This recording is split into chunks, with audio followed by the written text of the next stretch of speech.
at waggle dance. Pag sinabi kong waggle dance, yung kung pwede nila ginagano ganon.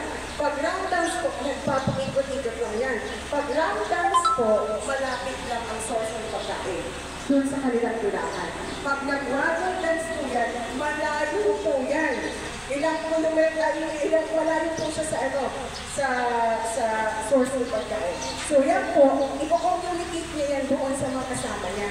And then, yung nakuha niya po na nectar, may mag-receive din po ng isang bee. I-receive niya po yun gamit yung kanilang uso na wala pong spill.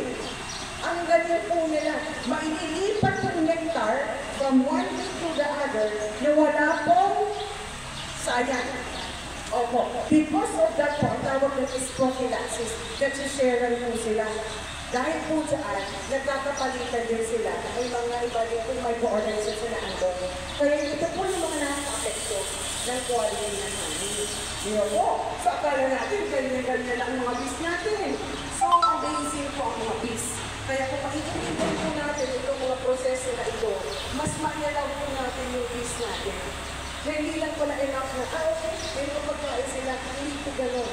Kasi kung talagang quality po ang pag-uusapan natin, dapat po yung mga bagay na ito.